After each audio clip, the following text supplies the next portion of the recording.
everybody, it's Romania Black, and we're on episode 61 of Monster. Last episode was really sad because Martin died. Oh, so sad. I was so freaking sad for Martin. I was like, why? Just why? I felt so sad for him. I really came to like Martin's character, and then he just up and dies. We have him for 3 episodes. It's like the show was saying, oh, you thought you could have Grimmer and Martin stay alive? That's real funny. And then they were just like, nope. So I hate that. But it's like, on the one hand, you get this beautiful moment between Tenma and Eva where they finally reconnect and they seem to kind of like understand that they're moving on from each other, and it's great. But then on the other hand, Martin was like, I don't want Eva to be in danger anymore. And what is she doing? She's getting a gun and going after Johan. So it's like, well, Martin.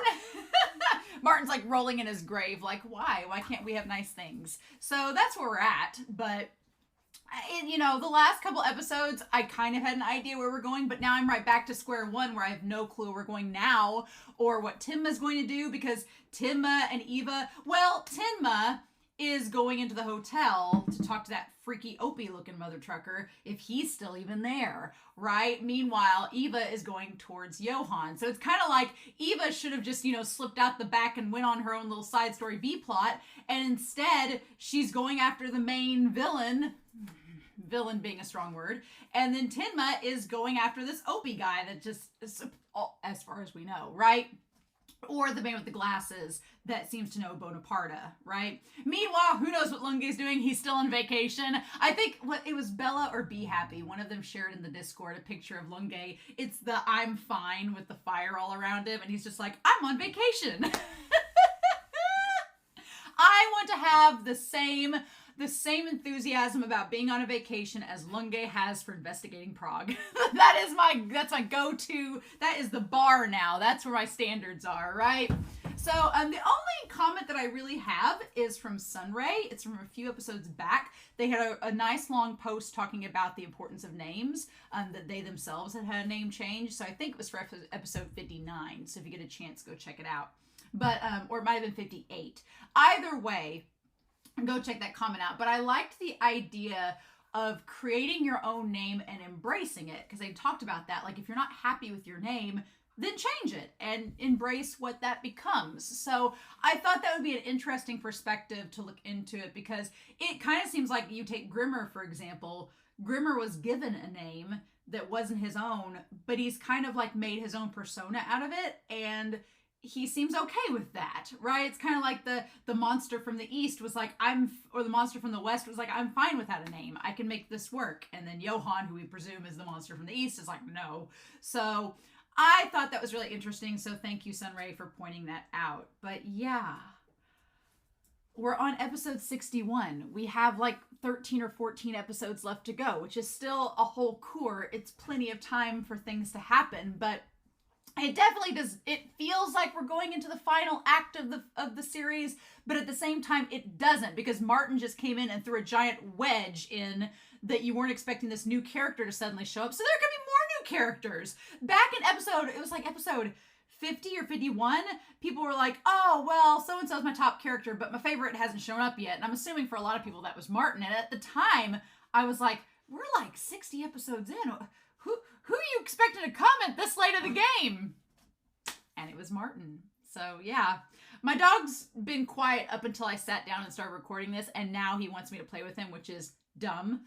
So I'm sorry if he's loud or being obnoxious. He literally was sitting like in the living room the last 2 hours while I was doing things. Didn't even bother me. I sit down here to record this and he's like, hey, play. And I'm like, what? Why is this happening? So in any case, I'm really excited to dive into this episode. I hope you all are too. Real quick shout out, since it's a special holiday time of the year, to our philanthropy tier over on Patreon. You all are amazing, and I want to give a big shout out to those who are donating extra this time of year, because I know that's hard. And I've just spent more money than I should have on gifts, and I'm like, why am I doing this? Hashtag capitalism. But I really, really appreciate y'all going the extra mile, not only to support me on Patreon in the $1 and $5 tiers, but those who do the philanthropy tier, just because they're just wanting to give more. And that support, I'm very humbled by, and I really appreciate it. So a special shout out to Alex Cornejo, to Anime Annie, to Anna, to Be Happy, to Dana, to Destiny Marie, to Edgar, to Eric, to Kiri, to Matthew Palfinier, to Nameless Monster, to Sunspots, to Shimoyama, to Trails, to Translucent Men, to Tyrone, to Lyndon, to Jimmy Lujan, to AQQ, to Aloysiji, and Danger Zone! So, thank you all so much for your support. Happy holidays, all of my love, and happy Decemberween, as it goes. So yeah, I'm really excited, but I'm also like, I don't know what we're gonna get. So, we'll just have to see. But in any case, we're not going to waste any more time. We are going to dive into this episode and see what Eva or Tenma, or we might follow Lunge, Dieter, Nina, who knows? But we're going to find out here in 3, 2, 1, and let's go.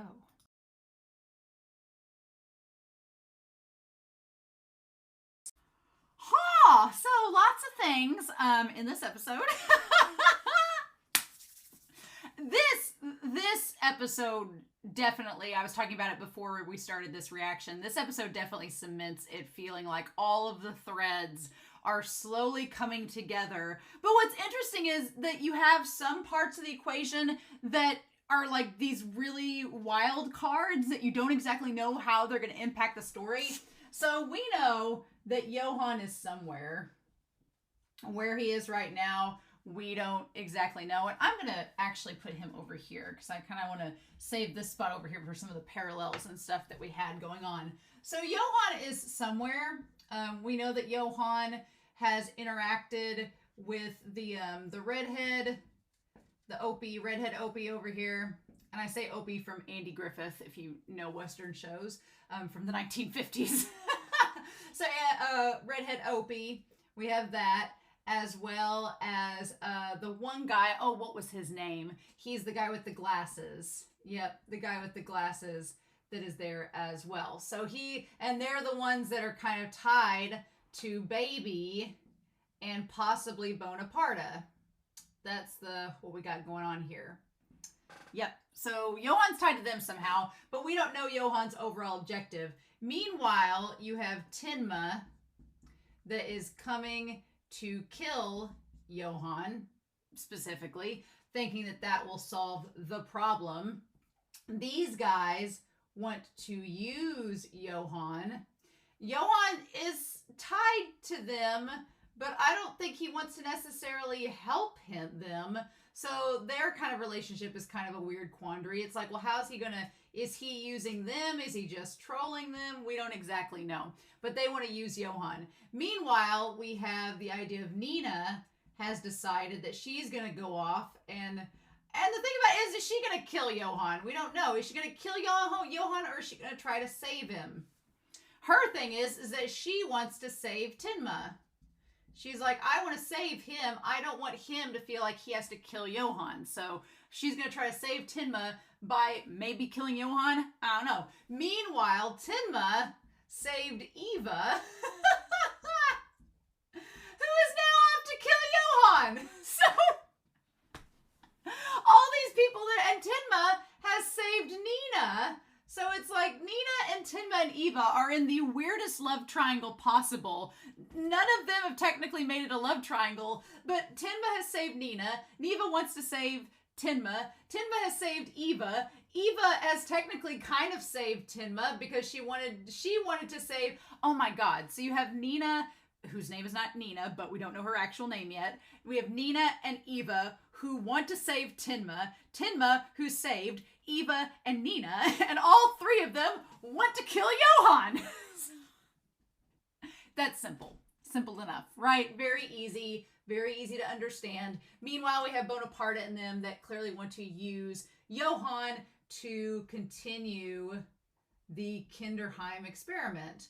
Because that's what this seems to be. It seems to be the Kinderheim experiment is like it's an extension of Bonaparte's psychological work of brainwashing kids. We're going to talk about that this episode. So we got all this going on. That's a fun time. Got all that happening. Meanwhile, we have our other players who are kind of off in the wings. And I'm going to put them in the support category. They're over here either as support or they are the wild cards. So we're going to put those two over here, right? Now, as far as support goes, obviously there's Reichwein. There's Reichwein and poor Dieter, who's like an emotional anchor. Dieter is like pulling his weight. This 8-year-old is being more mature beyond his years and emotionally supporting half this crew. It's like, Dieter, what you doing? And then we also have Carl and Lottie, which I'm glad they're back in this, and Rudy. And I'm glad Rudy's back in this too. I'm like, hell yeah, get them in there. And then we have Verdemann, who I never thought in a million years would be working with Suk. Never would imagine that. I'm like, what? But you have Veremann and Suk, who are teamed up together. You have all these characters that are teamed up together, and they're all trying to help Tenma. Yes, please. Awesome. So they're kind of our support characters. At this point, they've been with us for so long. They're support characters. They are here to help. The wild cards in all of this, there's 3 of them. There's 3 wild cards that we're like, what do we do? One of them is Lipsky, because Lipsky really likes Nina. I don't think, is his story done? That's the big question. Is his story over? I don't know. I feel like we need to see Lipsky at least one more time. I don't know, but maybe we have Lipsky, and then but he's kind of like a minor wild card. He's like that kind of Joker that you were like, you weren't even thinking about. He's over here. Usually a deck of cards has 2 Jokers though. Usually has 2 Jokers. Am I right? Am I wrong? I don't gamble, so I don't know this. But I think our 2 major wild cards in this whole thing, one is Grimmer. Grimmer just vamooshed. He left. He is MIA throughout this whole thing. Now, granted, is this just me projecting that I want to see Grimmer at least one more time before the series ends? Yeah, because Grimmer's like my favorite character. But I do think there is a high likelihood, because we never saw Grimmer and Johann meet, and they seem to be, if we're talking about the monster of the East, monster of the West, they seem to be kind of fitting those motifs. So I feel like maybe we could see Grimmer again. But if we didn't see Grimmer again, would I be mad? No, because that means he's still alive. It's a double-edged sword. I'm very worried, because I think that it's going to be one of those things where Urasawa is like, oh, you wanted to see Grimmer again? Okay, we'll show you him one more time. And then they kill him off and have Johann kill him. Or it's going to be one of those things like, is Grimmer going to kill Johann?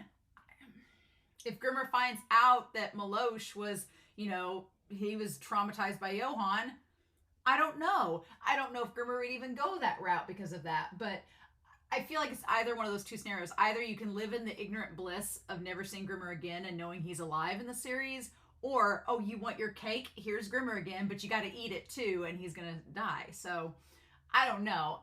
Maybe we'll get our Santa Claus wish and we'll see Grimmer again and then he won't die. That'd be great. That'd be the best case scenario. We see Grimmer again and he doesn't die. Him and Tenma go off on a picnic together. It's wonderful, and that's how the story goes. But to me, Grimmer could be a Deus Ex Machina, sure. But I think the biggest one of it all is going to be Lunge. Lunge has been piecing together this entire damn story from behind the scenes this whole series. Lunge has been always like a step or 2 behind everybody, but he's been piecing it together as he's gone. And I feel like either him or Grimmer, one of them could be a Deus Ex Machina, which, if you don't know what that term means, it's Latin for God machine. And it means that usually in the final act of a series, a Deus Ex Machina, it happened a lot of time in Greek plays. In Greek plays, if you had like a couple on the edge of a cliff and they were about to fall to their deaths, Apollo, god of the sun, would come down, whisk them away out of the sky, and save them at the last minute. And it was always like a big thing in a play. Everybody would be like, oh yeah, cool, you saved the day, rando person. Or in this case, it'd be like a Greek or Roman god. That would be the Deus Ex Machina. And we see it a lot of times in fiction where seemingly somebody will be at the end of their rope and then this last minute rescue will happen. And it'll be like a callback to a character from early on in the series, or it'd be somebody you don't expect. It's usually meant to be a surprise. And the audience is supposed to be surprised by it. And Deus Ex Machinas can either work or not work. I feel like in ancient Greek plays and older plays, the Deus Ex Machina was like really celebrated. It was like, oh, because it was going to be a tragedy, and then it ended up being the day was saved, and happy days, happy ending. I think in modern fiction, Deus Ex Machinas, you have to be very careful how you use them and how you set them up. I don't think anymore you can get away with just a random out of left field, out of nowhere rescue, and people will be like, well, that was out of your ass. Where'd that come from? But I think Urasawa's being really smart, because if he was going to use Grimmer or Lunge as a Deus Ex Machina, then you've set these characters up. You've set Grimmer up with a mission. Grimmer's mission is to stop what Baby and Bonaparte are doing. So if Grimmer finds out that Johann is connected, finds out Tenma is connected, then he could eternally, or he could basically save Tenma, but more importantly for Grimmer, stop the project. And I'll be honest, I would actually like it if Tenma was not the one to kill Johann. And I know that's so weird, because we've talked about this over the course of the series, but based on what we know about Johann and everything, I don't want Tenma to kill him. I don't want Tenma to become a murderer. I don't want that on his hands, right? I don't want a Brad Pitt 7 scenario. If Grimmer was the one to kill Johann, and Grimmer and Johann both talked it out, and he was like, hey, if I kill you, this will stop the Kinderheim project, and Johann's like, that's exactly what I want. And then they both mutually decide to do it. Okay, sure. Grimmer's already a wanted murderer. He cleared Suk of his name. He's a wanted suspect. Him killing Johann is not gonna make him any less suspicious, so why not? But I think that Lunge may not be a Deus Ex Machina. Could Grimmer be a Deus Ex Machina? Maybe. What I think Lunge's big role in it at this point is he's going to be the guy to come in during the aftermath and connect all the dots. I don't know if he's going to come in the final act or if he's going to come in at the very end.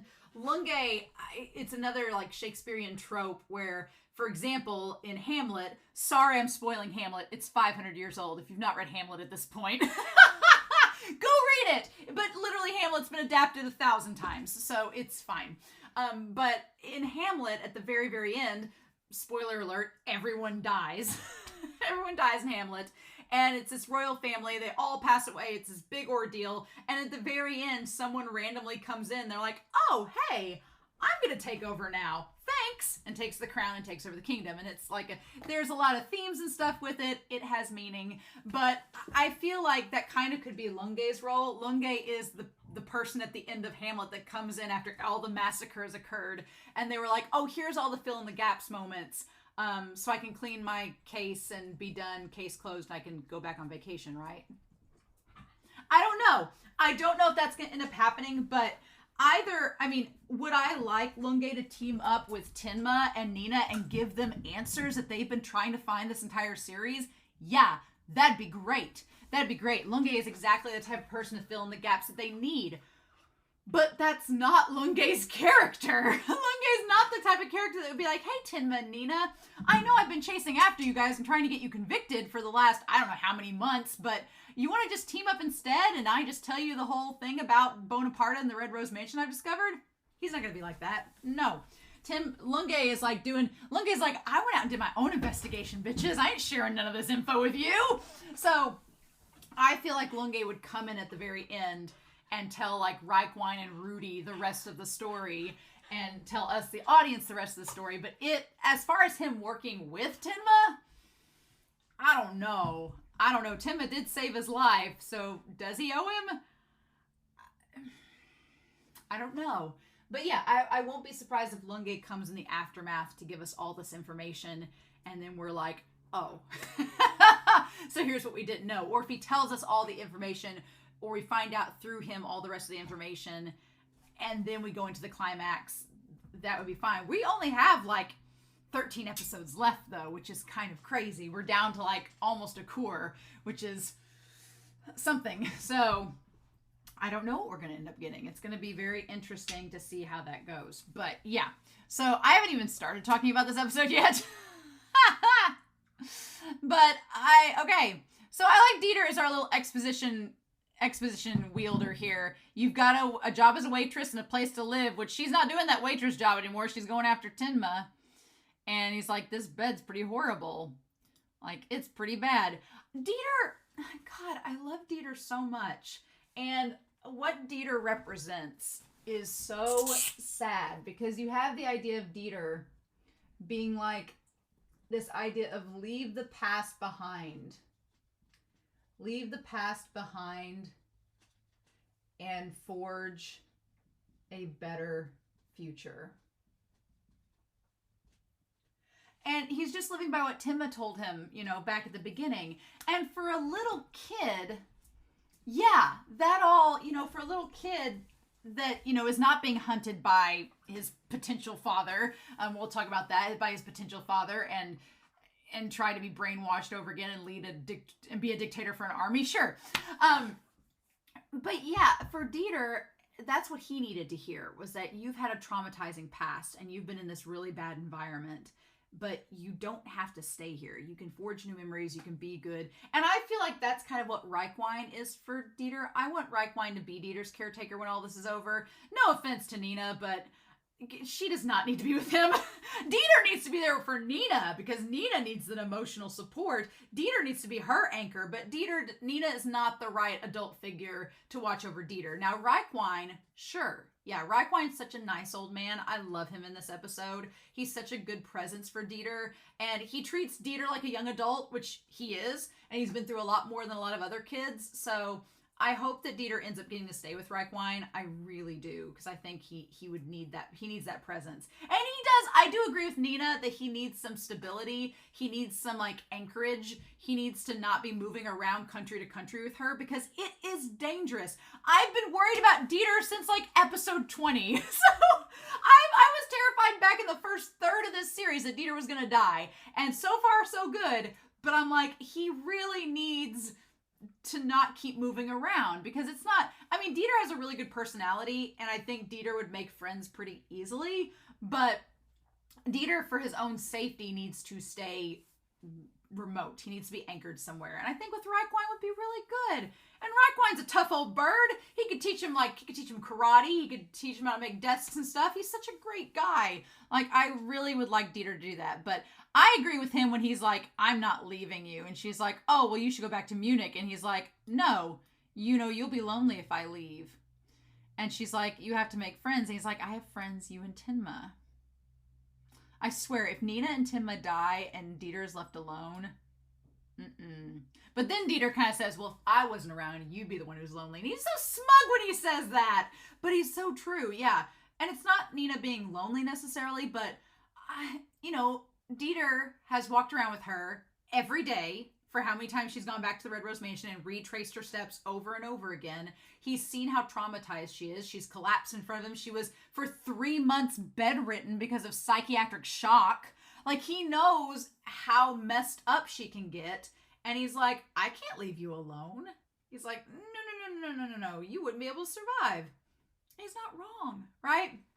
There's some interesting combinations there too, because there's a lot of different combos throughout this episode of things that we've seen. So the idea of like Dieter helping Nina in a weird way, it's kind of similar to when Martin was helping his mom as a kid. And I'm not saying Nina's an alcoholic. She's not.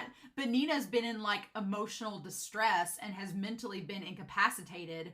And Dieter had to help her. And that's kind of similar to Martin helping his mom, right? Except I don't think Dieter would abandon her, right? That's kind of the interesting thing, is Dieter's not like that, right? I love it though. And she's like, well, you're going back to Munich. And he's like, I'm not. And he's like, are you going today too? And he's like, wait for me. You go to the same place every day. And it's always the same. I like that Dieter tries to convince her to stop going back. Stop trying to relive the past over and over again. It's not worth it. Right? Because it is pretty freaky. The door to memories, the 3 frogs and all that. Okay. So going back to this stupid Bonaparte guy brainwashing her, where she talks about what happened. She said they drug Johann away. He was dragged down these stairs. What's interesting is she's remembering the same thing that he was remembering. And Johann has said, I am you and you are me. I'm like, are they telepathically linked? Do the two of them experience each other's memories? Is that a thing? This show has not gone the supernatural route, which I thought it would, but it's not really. It's kept everything extremely grounded in realism. So, and it said he was calling after her, or she called after him. So, I don't know. Were their minds and memories linked? Is that going to be our supernatural twist? I don't know. But my thing is, I think that both Nina and Johann went to the mansion. I think they've both been there. And they both were dressed as Nina. My thing is, did the mom switch them at one point? Did the mom grow both their hair out and play them up both to be a girl? My thing is, have they both been Nina, right? Did the mom take both of the twins there at one point and they didn't realize it? Or, because Johann makes the point of saying in the manga, he was like, did you even recognize your own kid?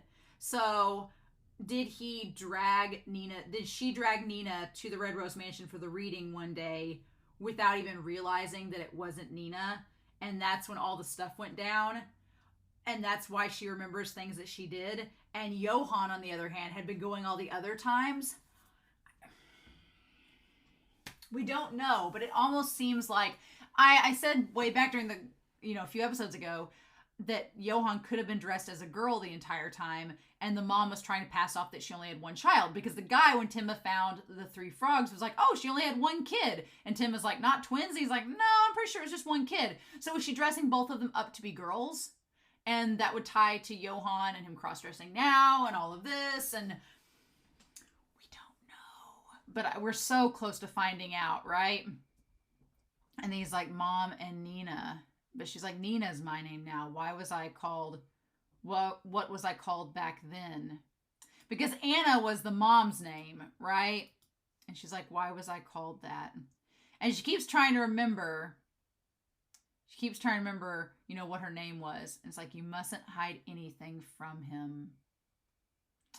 And then, Dieter breaks open the lock and they go inside the mansion. And I'm like, that house is condemned and could fall apart at any time. And Dieter's just hopping around in there. I was like, get out of the house. It's not safe, damn it. Don't go.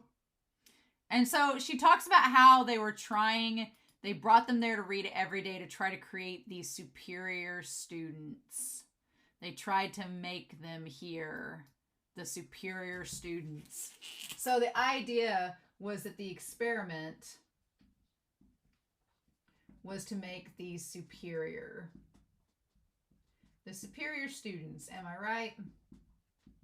And we know from Grimmer, it was like emotions. Emotions were detached. And they were free because they had no name. We're going to talk about that in a second. About the freedom without a name. And so, yeah, she's like, well, what was going on? And she tried to remember. And she's like, Johann, all these people dying. And she almost remembers and sees the door. And she's like, he ran on foot and escaped. And cut the arm on the thing. But she says that she remembers. So did she see the people dying and ran back to the mansion and cut her arm? And then she walked upstairs and saw Johann with the book and they had swapped places for the day? Or did he do it? And but how is she getting his memories? We're so close to finding out these answers, but we're so far. I'm like, it's starting to come together, but it's not quite there. And she's like, I waited for Johann and my mom to come home. And then we see the Bonaparte man, which we never see his full face completely. We just see his eyes and the stupid hair parting that kind of looks like Johann's. And he says, humans can become anything. I'm going to go back to that. Humans can become anything. we're gonna come back to that, right? Like, they can become each other, blah, blah, blah. He has a big old nose, whoever it is. Yeah, and we see his eye. And so then she looks over to the door to see who's coming there, and she's like, I was smiling. The door opened and said, welcome home. When she keeps repeating it, and then the door opens, and then he says, follow me, and it's that man in the suit. It's the man from the hotel. That's him. And he says, follow me. Okay. Because he like goes to grab her, and she says, we have the idea of welcome home. And I'm home. And then that thing at the end, we'll go back over it when we get to the end of the episode, where she says, we know where we're from, where we're going, and what Johan is going to do.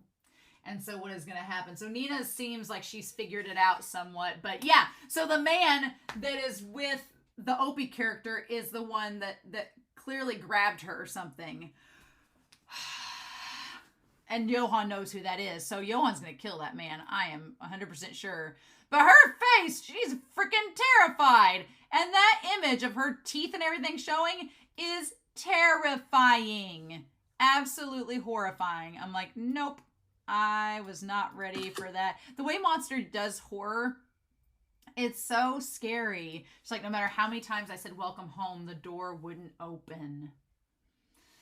Yeah, like no matter how many times she tried to remember, it wouldn't. Oh. And that's when Dieter stops her and he's like, you gotta stop. This is getting freaky.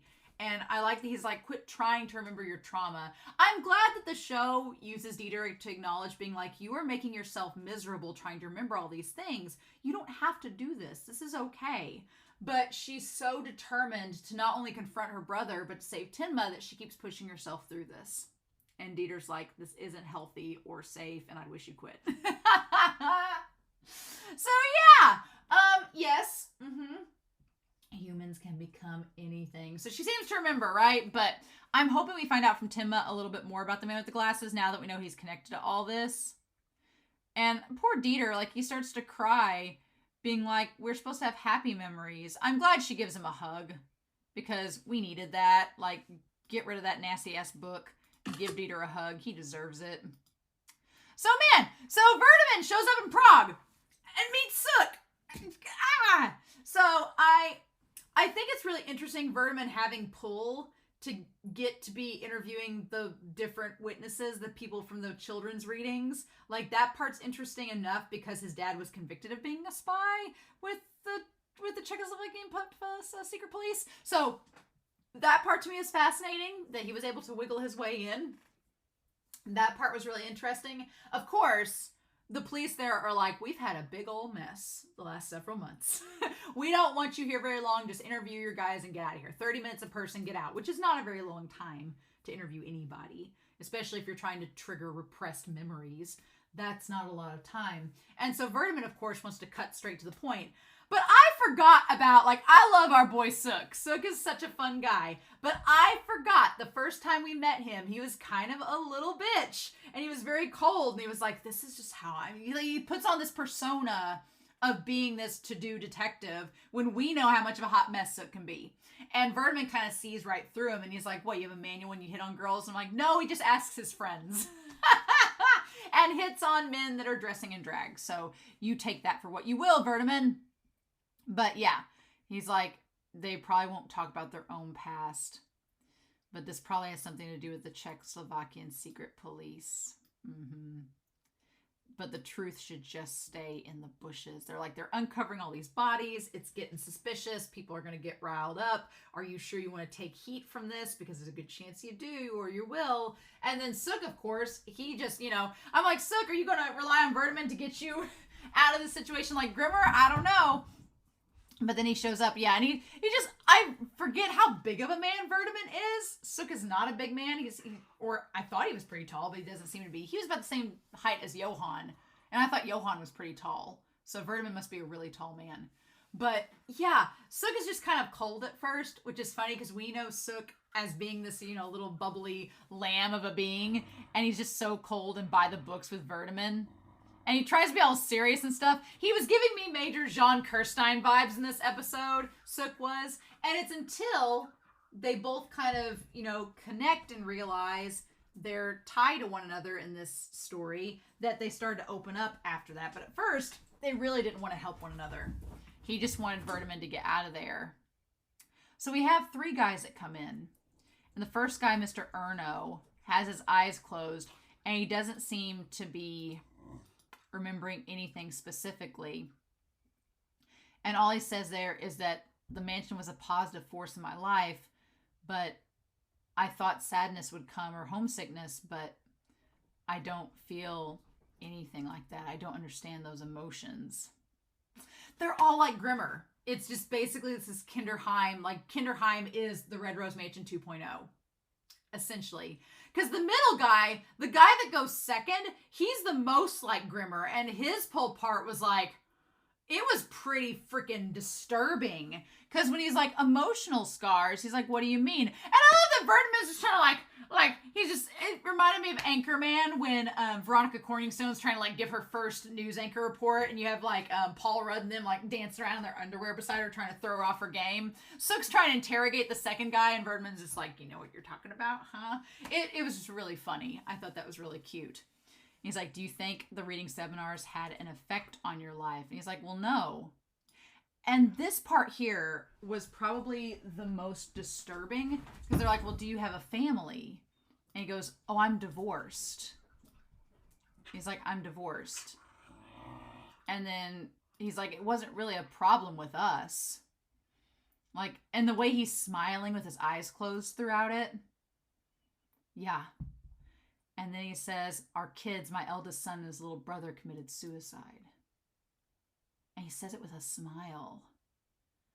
And Verdemann instantly, because he's a father, is like, that is not a normal response to smile while you're saying your 2 children committed suicide and your wife divorced you because of it. And Suk's like, that's not a normal emotional response either. That's really bizarre. But Grimmer said their emotions were purged and they didn't know how to love or how to act. And that's why Grimmer was divorced after their son died.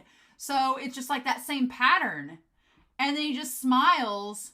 He's like, they didn't really have problems. He's like, why did those 2 commit suicide? And it's just like, he just smiles and leaves. And Suk kind of like says, you're seeming pretty involved in this. And Verdemann kind of chides Suk because he seems like he's very immature and he's not, Now that part where he's like, if you were a father, I wouldn't want to be your kid. And I was like, oh my God, Suk, like, do you not know the stuff we've been through with him the last several episodes? Don't say that. That's so cruel. And then the next guy that comes in, he's probably the most laissez-faire. Like the first 2 don't open up their eyes. This guy, his eyes are pretty open and he still has a wife and kids. He seems okay, but he left the mansion because of what Verdemann's dad told him. He was like, you need to run away from here. You need to get out. So it's like that experiment. Verdemann's dad clearly knew something messed up was going on and tried to warn that kid to get out. And he's like, oh, and a lot of all 3 of these kids are like blonde hair, blue-eyed. They all kind of seem like Johann, kind of like Lipsky. All looking rather similar, And he's like, the books take me to a different world. Like, you're brainwashed. He's like, crying, being happy, being scared, those feelings go away. And he's like, it's true that I don't feel anything. Even my own name disappears. And he says, what does he call it? He calls it true freedom. That is true freedom. That's how I feel. And Verdemann's like, why do you feel that way? Did he teach you to be that way? And he's like, who's that person? Bonaparte? Is he the person that read to us? Yeah, it's like they didn't even know who was reading to him. And that's when he's the one that says the man that came to the mansion that told him to get away. So what's interesting about this is creating these superior students where their emotions are detached. They don't feel anything. They don't feel, which means they don't have remorse if they kill people. They don't feel remorse. They don't feel guilt. It just happens. or they adopt a different persona like Grimmer does so that it alleviates the guilt or alleviates any psychological trauma they might have from killing someone. It's basically like if you want to create a group of super soldiers, well, usually if you hurt something, you feel bad about it and you try not to do that again because you don't want to feel that way. It's like, modification behavior. But if you raise a group of children who are emotionally detached and they don't feel anything, they don't feel love or they don't feel hatred or sadness, they just are able to just kill without thinking about it, that's pretty freaking dangerous, right?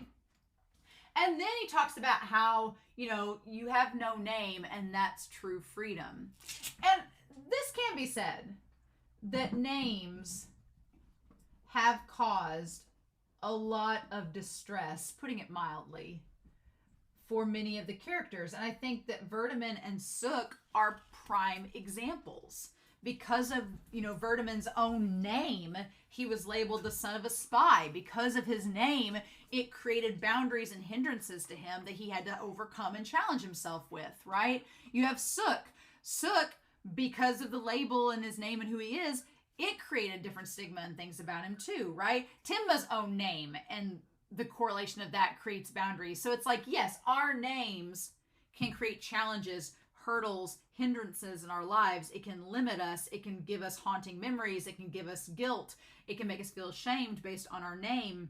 And so on the surface, having no name seems like true freedom. You have nothing tying you to anything in your past. You have nothing holding you back from becoming anything. Humans can become anything. Your name shouldn't limit you. So if you have no name, you can become anything you want. The problem is that this experiment is not just giving you a sense of not having a name and experiencing true freedom and not being held back, but it's also teaching you to be a mindless, emotionless creature that isn't going to care if you kill or if people die. And that's a problem. Like, it's one thing to not feel any attachment to a label, but it's another thing to not feel any emotions.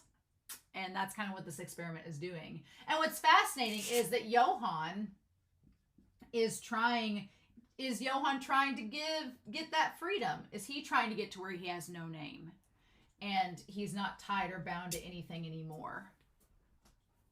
I don't know.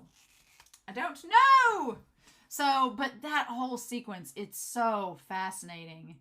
And yeah, Verdemann he finally opens up to Suk and says, your name is tied to someone that was framed for a series of events with the secret police. So your name is holding you back. You're trying to clear your name. I'm trying to clear my name for my father's side being a spy. Both of these men are trying to get to where their names are clear so they have more of that freedom, right? And this guy's saying, well, just be brainwashed and then you won't have to worry about having a name. But there's clearly some fallback to that, right? As we're seeing. And the thing about it is, with both Suk and Verdemann, those names, even though they can be seen as curses in some regard, they do hold them accountable. And they do give them agency and make up who they are, right? So they're not always a bad thing. It feels like the project that Bonaparte and them were doing, were saying that labels and names were a hindrance. And just freeing yourself of that was the goal. But we've seen that your name can have power too. All the people that know Tenma's name has power, right? So it can go both ways. But it's fascinating to see all the callbacks and parallels and how everything ties together in this. And I love that Verdemann didn't say he's trying to prove Tenma's innocence. He just said a certain man. I'm like, if he would have just said Tenma, we could have gotten 3 steps forward. And I'm like, come on now. And the moment he says Tenma, Suk's going to be like, I know him. And we would be so much better off. But no. So they're like, we need to figure out about the Red Rose Mansion. But he's like, I mustn't look away. I have to know the truth. So I love this idea of looking away. Because we saw it with Martin. And now we're seeing it with Verdemann and Suk. And what's so fascinating is that Martin was like, I need to look away from the devil. So it's like the idea of I need to look away from the devil. And here, Verdemann and Suk are like, we cannot look away from the truth. So the truth and the devil are on your opposite ends of the spectrum. You have the devil and you have the truth. And Martin's on the spectrum of we cannot look at the devil because we'll be caught up in their plans and we'll fall in line with what they want and do something we'll regret. And then Verdemann's like, we have to look for the truth. Otherwise, we're going to regret it if we're left ignorant and in the dark. So I like the idea of I mustn't look away and I must look away. And how in the last 2 episodes, we've brought those 2 phrases side to side, right? That's so interesting. And so there's 2 more people to interview. I wish we could have seen the 2 people interviewed. Hopefully we see that next episode. Then we cut to Nina watering in sadness. Watering the plants.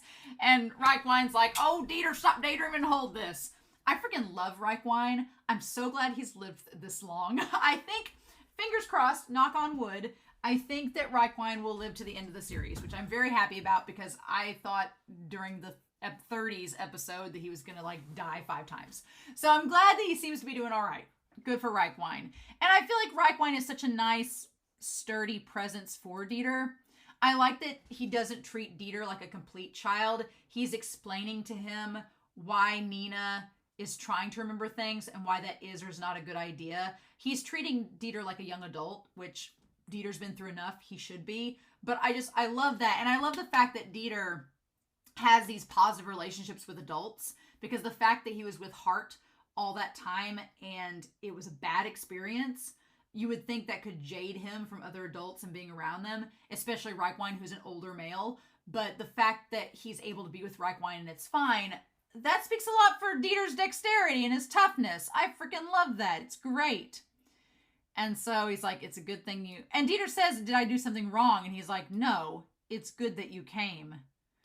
And that's when Carl and Lottie show up. It's great. And I love Lottie and Nina like hugging each other. Nina is so pale and ashen though when Lottie shows up. Like Lottie's skin is very like bright and like warm, and Nina just looks very cold and ashen, which she's been in a room for 3 months without sunlight, basically. So, you know. And then they have their sausage. He has his beer and their salad and stuff.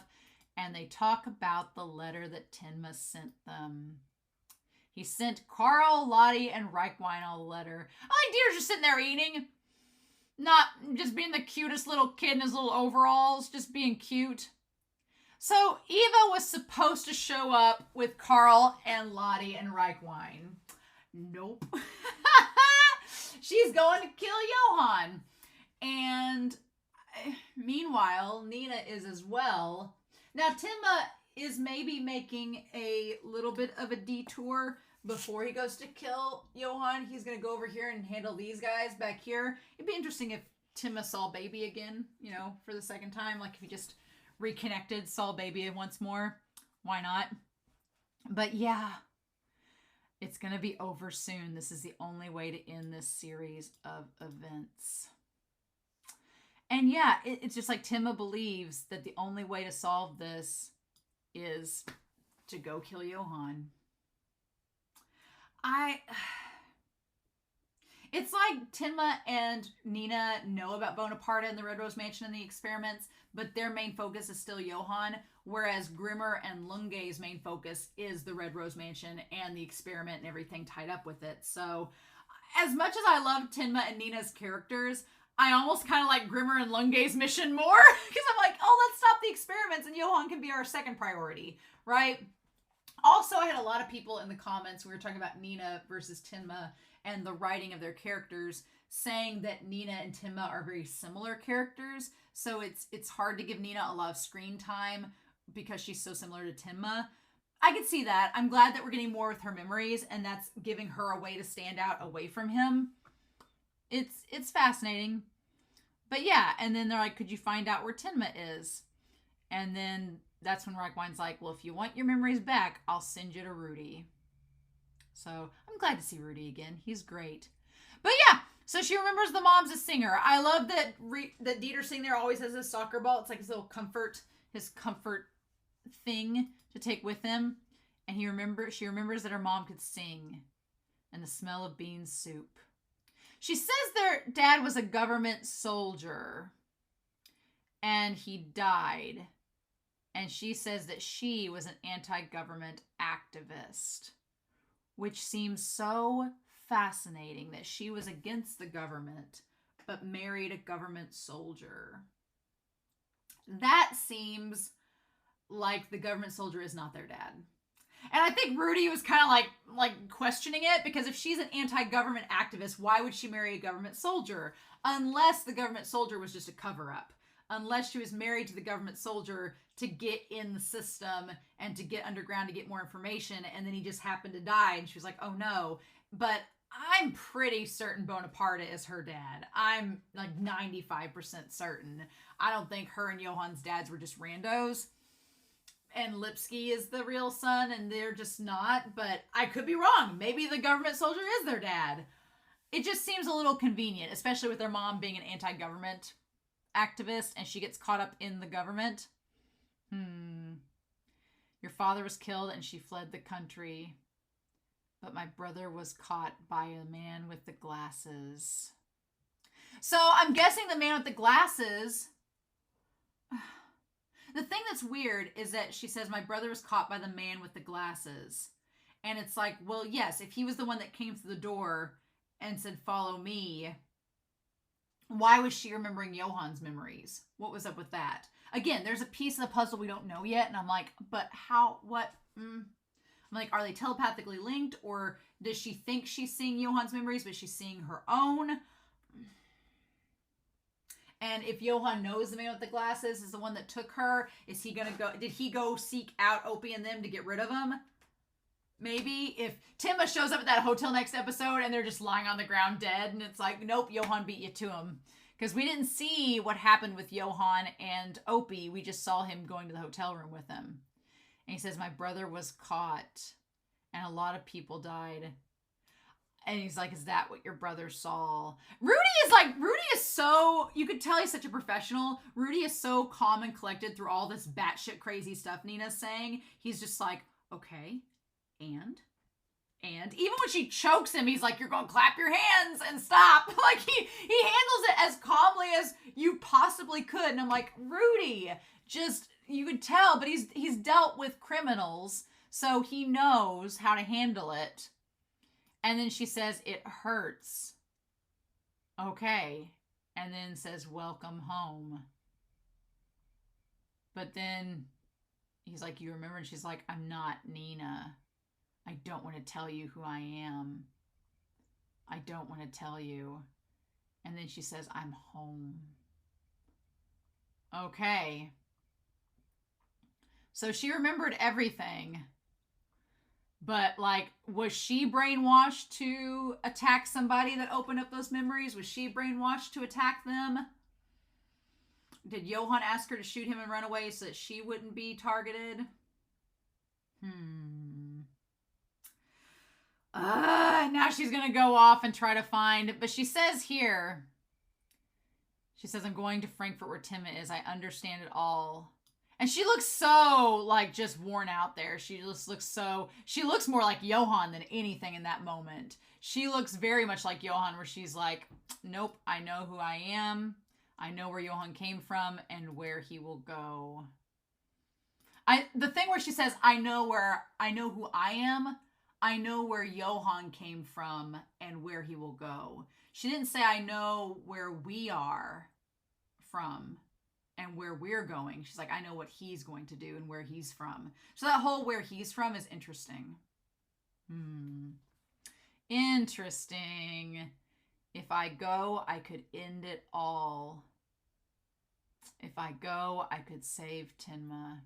If I could get him out of the way before Tenma shows up. Oh my gosh! So it's so...